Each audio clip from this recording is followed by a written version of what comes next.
Sign up कर सकते हैं और अगर कैपकट प्रो में अपग्रेड करते हैं तो सुनिश्चित करें कि आपको सबसे अच्छा डील मिल रहा है। आइए नया प्रोजेक्ट बनाकर शुरू करें और आप यह ऊपर बड़े नीले क्रिएट प्रोजेक्ट बटन पर क्लिक करके कर सकते हैं। आइए अब उस पर क्लिक कर लेते हैं और अब हमने एक नया प्रोजेक्ट बना लिया है। यह कैपकट का मुख्य इंटरफेस है। चलिए एक पल लेते हैं और यहाँ जो हम देख रहे हैं उससे परिचित हो जाएं। बाईं ओर से शुरू करते हुए हमारे पास मीडिया पैनल है। यहीं आप अपनी सारी फुटेज, फोटो और म्यूजिक इंपोर्ट करेंगे। ऊपर कुछ टैब्स हैं जिन्हें हम जल्द एक्सप्लोर करेंगे। स्क्रीन के बीच में प्लेयर है। जब आप वीडियो एडिट करते हैं तो यहाँ जो भी कर रहे हैं उसकी प्रीव्यू देख सकते हैं।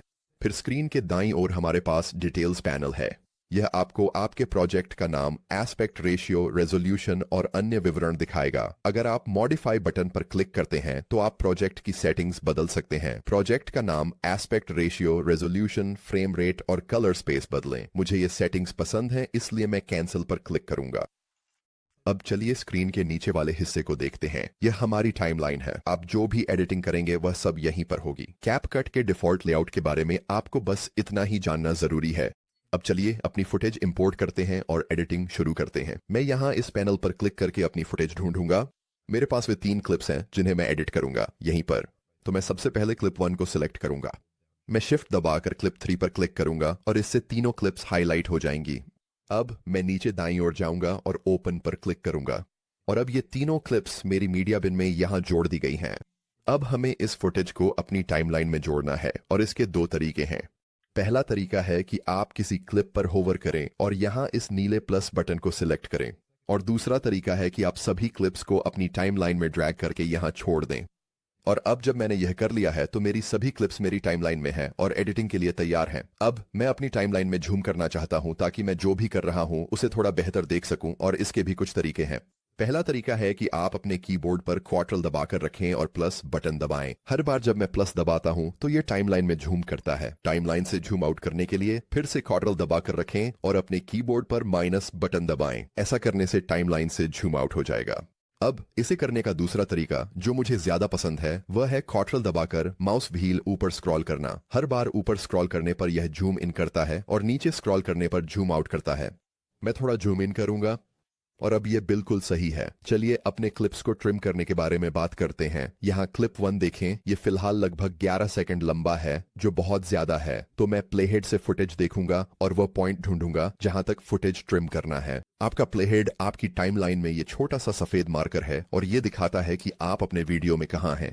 तो जैसे ही मैं प्लेहेड को वीडियो में आगे खींचता हूं आप देख सकते हैं कि यह वीडियो को लाइव चला रहा है। जैसे ही मैं प्लेहेड पीछे ले जाता हूं मैं वीडियो में पीछे चला जाता हूं और जैसे ही मैं इसे आगे ले जाता हूं मैं वीडियो में आगे बढ़ जाता हूं। अब फुटेज देखते हुए मुझे लगता है कि मैं फुटेज को यहीं तक ट्रिम करना चाहता हूं जब कैमरा सेंटर में आ जाता है। इस क्लिप को ट्रिम करने के लिए इसके कुछ अलग अलग तरीके हैं।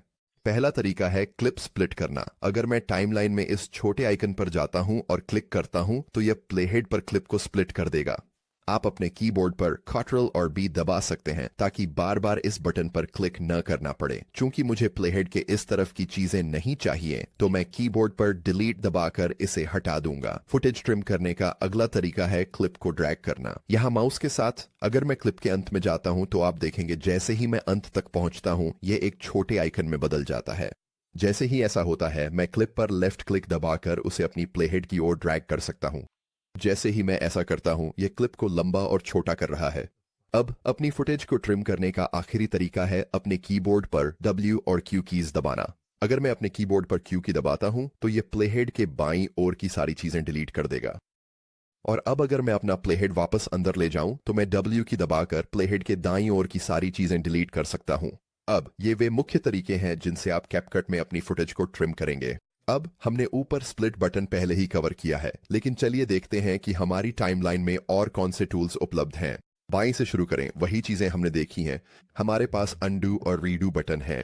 फिर हमारे पास स्प्लिट है, साथ ही W और Q भी है। यहाँ डिलीट बटन भी है। फिर हमारे पास मार्कर टूल है। इसे दबाने से आप फुटेज और टाइमलाइन पर मार्कर लगा सकते हैं जिससे आप उन पॉइंट्स को दिखा सकते हैं जहां आप भविष्य में फुटेज एडिट करना चाहते हैं। बगल में फ्रीज फ्रेम बटन है। किसी क्लिप को चुनकर इस पर क्लिक करें तो यह क्लिप की स्थिर छवि बना देगा। इसके बगल में हमारे पास रिवर्स बटन है। इस पर क्लिक करने से आपकी फुटेज रिवर्स हो जाएगी। इसके बगल में मिरर बटन है। मैं इस पर क्लिक करूं तो क्लिप उल्टा हो जाएगी। फिर रोटेट टूल है, इस पर क्लिक करने से फुटेज घूम जाएगी। हमारे पास क्रॉप टूल है, यह मुझे फुटेज को क्रॉप कर अपनी पसंद अनुसार दिखाने देता है। अब ट्रांजिशन जोड़ने की बात करते हैं। अगर मैं प्लेहेड यहां लाऊं और क्लिप 1 चलाऊं तो यह अचानक कट कर अगले क्लिप यानी क्लिप 2 पर चला जाता है। इन दोनों क्लिप्स के बीच ट्रांजिशन जोड़ने के लिए ऊपर दिए गए ट्रांजिशंस पर क्लिक करें। 2 क्लिप्स के बीच ट्रांजिशन जोड़ने के लिए माउस को यहां अलग अलग ट्रांजिशन पर ले जाए ताकि आप उन्हें प्रीव्यू कर सकें और देख सकें कि आपको कौन सा पसंद है।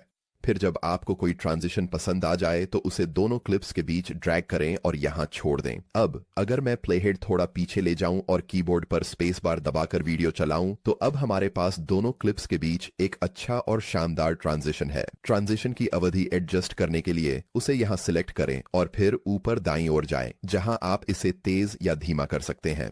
तो अगर मैं ड्यूरेशन को घटाकर 0.5 सेकंड कर देता हूं और फिर प्रीव्यू करता हूं तो ट्रांजिशन बहुत तेज हो जाएगा। अब मैं अपने वीडियो की फ्रेमिंग एडजस्ट करना चाहता हूं। मैं ये उस क्लिप पर क्लिक करके कर सकता हूं जिसे मैं एडजस्ट करना चाहता हूं। तो मैं यहां क्लिप 2 पर क्लिक करूंगा और अब मैं वीडियो में व्यक्ति पर थोड़ा जूम इन करना चाहता हूं। मैं ये ऊपर दाईं ओर स्केल को एडजस्ट करके कर सकता हूं। मैं स्लाइडर को पकड़कर दाईं ओर खींचूंगा ताकि वीडियो में जूम इन हो जाए और फिर मैं यहां पोजीशन स्लाइडर्स का उपयोग करके वीडियो की पोजीशन को एडजस्ट कर सकता हूं। लेकिन मैं यहां वीडियो को सीधे खींचकर भी एडजस्ट कर सकता हूं। अगर मैं इसे बीच में खींचता हूं तो आपको एक नीला रूलर दिखाई देगा जो यह बताता है कि वीडियो वर्टिकली सेंटर में है। अगर मैं इसे थोड़ा नीचे खींचता हूं तो ये हॉरिजॉन्टली सेंटर हो जाएगा। इसे थोड़ा नीचे खींचूंगा ताकि वह फ्रेम के बीच में आ जाए। उल्लेखनीय है कि आप अपने वीडियो को घुमा सकते हैं। अगर मैं इस छोटे व्हील को पकड़कर घुमाऊं तो ये मुझे वीडियो घुमाने देगा। मैं कंट्रोल Z दबाकर इसे अनडू कर दूंगा और मुझे यह नया फ्रेमिंग पसंद है। हमने स्केल एडजस्ट करके फुटेज में जूम इन किया था, लेकिन अगर हम जूम एनिमेशन बनाना चाहें तो यह की फ्रेम्स से कर सकते हैं। अगर मैं ऊपर ट्रांसफॉर्म पर जाऊं तो आप देखेंगे कि इसके बगल में एक छोटा डायमंड आइकन है। जैसे ही मैं इस पर क्लिक करता हूं आप देखेंगे कि मेरी टाइमलाइन में क्लिप पर एक छोटा नीला की फ्रेम मेरे वीडियो में जुड़ जाता है। अब अगर मैं प्लेहेड को थोड़ा आगे ले जाऊं और फिर स्केल को एडजस्ट करूं, उदाहरण के लिए मैं इसे दाईं ओर ले जाकर जूम इन करूंगा और जैसे ही मैं यहां छोड़ता हूं ये मेरे वीडियो में एक और की फ्रेम जोड़ देगा। अब जब मैं अपने प्लेहेड को इन की फ्रेम्स के बीच आगे पीछे ले जाता हूं तो आप देखेंगे कि एक छोटी सी जूम एनिमेशन हो रही है। कैपकट में कोई भी चीज के पास डायमंड आइकन है उसे की फ्रेम्स से एनिमेट किया जा सकता है। अब चलिए वीडियो की स्पीड एडजस्ट करने की बात करें। आप ऊपर स्पीड बटन पर क्लिक करके ऐसा कर सकते हैं। फिर आप स्लाइडर से अपने फुटेज को तेज या धीमा कर सकते हैं। अगर मैं स्लाइडर दाईं ओर खींचता हूं तो यह तेज हो जाएगा और बाईं ओर खींचने पर धीमा हो जाएगा। आप ड्यूरेशन फीचर से भी वीडियो की स्पीड एडजस्ट कर सकते हैं। मान लीजिए इस फुटेज का हिस्सा 7.5 सेकंड लंबा होना चाहिए।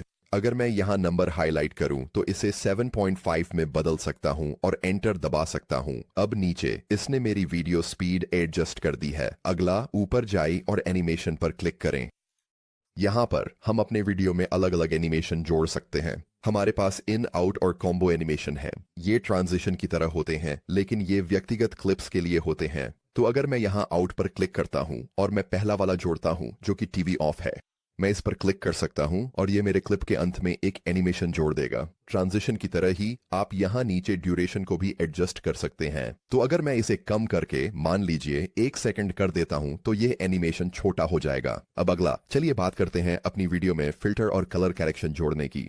अगर मैं यहां अपना प्लेहेड ले जाऊं और फुटेज में थोड़ा पीछे जाऊं, फिर यहां ऊपर एडजस्ट बटन पर जाऊं तो मैं नीचे स्क्रॉल करके अपनी वीडियो पर कुछ बेसिक कलर करेक्शन कर सकता हूं।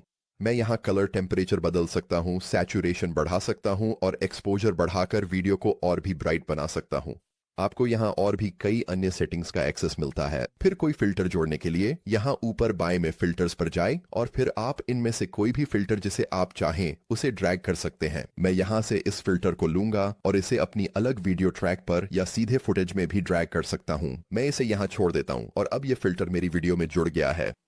अब चलिए अपने प्रोजेक्ट में कुछ म्यूजिक जोड़ते हैं। कैपकट की स्टॉक म्यूजिक लाइब्रेरी तक पहुंचने के लिए ऊपर जाएं और ऑडियो पर क्लिक करें।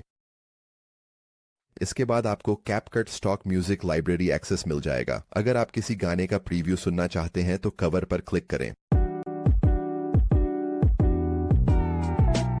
मुझे ये वाला पसंद है तो इसे टाइमलाइन में जोड़ने के लिए मैं इसे अपनी फुटेज के नीचे ड्रैग और ड्रॉप कर दूंगा। इससे एक नया ऑडियो ट्रैक बन जाएगा। ऑडियो को टाइमलाइन में सिलेक्ट करने के बाद चलिए ऊपर दाईं ओर देखते हैं। यहाँ हमारे पास कुछ कंट्रोल्स हैं। हम वॉल्यूम कम या ज्यादा कर सकते हैं, हम फेड इन आउट कर सकते हैं, लाउडनेस नॉर्मलाइज कर सकते हैं, वॉइस ओवर हो तो आवाज बेहतर या ऑडियो ट्रांसलेटर इस्तेमाल कर सकते हैं, हम बैकग्राउंड शोर को कम कर सकते हैं, हम ऑडियो को अलग कर सकते हैं या चैनल को भर सकते हैं। अगर मैं यहाँ अपनी म्यूजिक को देखूं तो आप ये नारंगी और लाल डॉट्स देखेंगे। ये हमारा वेव फॉर्म है और ये हमें बता रहा है कि हमारा ऑडियो बहुत तेज है। लाल और नारंगी डॉट्स का मतलब है कि ऑडियो पीक कर रहा है। हम इसे ठीक कर सकते हैं ऊपर दाईं ओर जाकर, ऊपर स्क्रॉल करके और बस वॉल्यूम को कम करके। जैसे ही मैं इसे कम करता हूं आप देखेंगे कि वेव फॉर्म छोटे हो जाते हैं। मैं ऑडियो में थोड़ा सा फेड इन और फेड आउट भी जोड़ूंगा। अब चलिए अपनी वीडियो में कुछ ऑटो जनरेटेड कैप्शन जोड़ते हैं। इसके लिए हमें सबसे पहले वॉइस ओवर इंपोर्ट करना होगा। चलिए ऊपर बाईं ओर मीडिया में चलते हैं, फिर मैं इंपोर्ट पर क्लिक करूंगा और मैं इस ऑडियो फाइल को यहां अपलोड करूंगा और इसे अपनी टाइमलाइन में म्यूजिक के नीचे खींचकर एक नया ऑडियो ट्रैक बना दूंगा। अब मैं अपना प्लेयर लूंगा और इसे इस नए ऑडियो लेयर के पीछे खींचूंगा और फिर मैं ऊपर जाकर कैप्शन पर क्लिक करूंगा। यहां आप बोले जाने वाली भाषा चुन सकते हैं, द्विभाषी कैप्शन ऑन या ऑफ कर सकते हैं, कीवर्ड्स ऑन टू हाईलाइट कर सकते हैं, एआई इमोजी जोड़ सकते हैं और फिलर शब्द पहचान सकते हैं। सेटिंग्स कॉन्फ़िगर करें और तैयार हों तो जनरेट पर क्लिक करें। कैपकट अपने आप आपके लिए कैप्शन जनरेट कर देगा। और फिर अगर मैं यहां प्ले दबाऊं, कैपकट में अपने वीडियो में कैप्शन कैसे जोड़ें ये ऐसे है और बस इसी तरह वीडियो में कैप्शन जोड़ दिए गए हैं। अब अगर मैं अपना प्लेहेड लेकर टाइमलाइन में थोड़ा पीछे जाऊं तो मैं देख सकता हूं कि मेरे कैप्शन कैसे दिख रहे हैं। ये कैपकट के अंदर डिफॉल्ट कैप्शन स्टाइल है। अगर आप अपने कैप्शन का लुक बदलना चाहते हैं तो ऊपर दाईं ओर जाकर यहां सब कुछ एडिट कर सकते हैं। अगर आपके कैप्शन में कोई शब्द गलत लिखा है तो उस शब्द को हाईलाइट करके यहां फिर से टाइप कर सकते हैं। चाहे तो फॉन्ट और उसका साइज भी बदल सकते हैं। आप अपने कैप्शन को बोल्ड, अंडरलाइन, इटैलिक कर सकते हैं, चुन सकते हैं कि वे अपर केस या लोअर केस हों, रंग और अलाइनमेंट बदल सकते हैं और यहाँ कुछ प्रीसेट स्टाइल्स भी उपलब्ध हैं। सफेद कैप्शन बैकग्राउंड में कुछ मिल से जाते हैं तो मैं यहाँ पीले कैप्शन चुनूंगा। आप ऊपर टेम्पलेट्स पर क्लिक कर सकते हैं और यहाँ अलग अलग टेम्पलेट्स भी हैं। अगर मैं इस पर क्लिक करता हूँ फिर टाइमलाइन पर जाकर प्ले दबाता हूँ, यहाँ बताया गया है कि आप कैपकट में अपने वीडियो में कैप्शन कैसे जोड़ सकते हैं। ये एनिमेटेड हैं और काफी कूल दिखते हैं। अब अगर आप अपने वीडियो में कैप्शन जोड़ना नहीं चाहते लेकिन अपना खुद का कस्टम टेक्स्ट जोड़ना चाहते हैं तो इसके लिए ऊपर टेक्स्ट पर जाएं और फिर डिफॉल्ट टेक्स्ट को अपनी टाइमलाइन पर ड्रैग करें। यहाँ ठीक से दिखाई नहीं दे रहा है तो मैं इसे ऊपर आसमान में खींच लेता हूँ और फिर दाईं ओर आपके पास वही सभी कस्टमाइजेशन विकल्प हैं जो आपके कैप्शन के साथ थे। तो उदाहरण के लिए यहाँ मैं इसे बदलकर स्कीइंग ट्रिप लिख सकता हूँ। फिर मैं प्रीसेट्स तक नीचे स्क्रॉल कर सकता हूँ और कोई पसंदीदा चुन सकता हूँ। मैं यहाँ इस वाले को चुनूंगा और आप अपने टेक्स्ट को एनिमेट भी कर सकते हैं। अपने टेक्स्ट को सिलेक्ट करें, एनिमेशन पर क्लिक करें और यहाँ हमारे पास इन, आउट और लूप एनिमेशन है। तो उदाहरण के लिए मैं इस टाइपराइटर एनिमेशन का इस्तेमाल कर सकता हूं जिससे मेरा टेक्स्ट इस तरह से आए। फिर मैं आउट पर क्लिक कर सकता हूं और अगर चाहूं तो यहां एक छोटा सा फेड आउट एनिमेशन भी जोड़ सकता हूं। अब अगर मैं अपना प्लेहेड लेकर शुरुआत में जाऊं और प्ले दबाऊं तो अब मेरे पास कुछ शानदार टेक्स्ट है जो मेरे कैप्शन के साथ स्क्रीन पर दिखाई देता है। और यह सब हो जाने के बाद मुझे लगता है कि मैं वीडियो एक्सपोर्ट करने के लिए तैयार हूं। वीडियो एक्सपोर्ट करने के लिए ऊपर दाईं ओर जाएं और एक्सपोर्ट पर क्लिक करें। यहां आप वीडियो का नाम बदल सकते हैं और यह भी चुन सकते हैं कि वीडियो कहां एक्सपोर्ट करना है। आप रेजोल्यूशन, बिटरेट, कोडेक फॉर्मेट और फ्रेम रेट बदल सकते हैं। यहां नीचे आपको कुछ ऑडियो, गिफ और कैप्शन सेटिंग्स भी मिलती हैं। जब आप सेटिंग्स से संतुष्ट हों इस नीले एक्सपोर्ट बटन पर क्लिक करें और वीडियो एक्सपोर्ट करें। इसी तरह आपने कैपकट में अपना पहला वीडियो एडिट कर लिया है। इस वीडियो के डिस्क्रिप्शन के टॉप पर दिए लिंक का इस्तेमाल करें ताकि आप कैपकट के लिए साइन अप कर सकें। अगर आप कैपकट की सभी एआई फीचर्स, टेम्पलेट्स और एसेट्स एक्सेस करना चाहते हैं तो कैपकट प्रो में अपग्रेड करें। वीडियो पसंद आया, अगले वीडियो में मिलेंगे।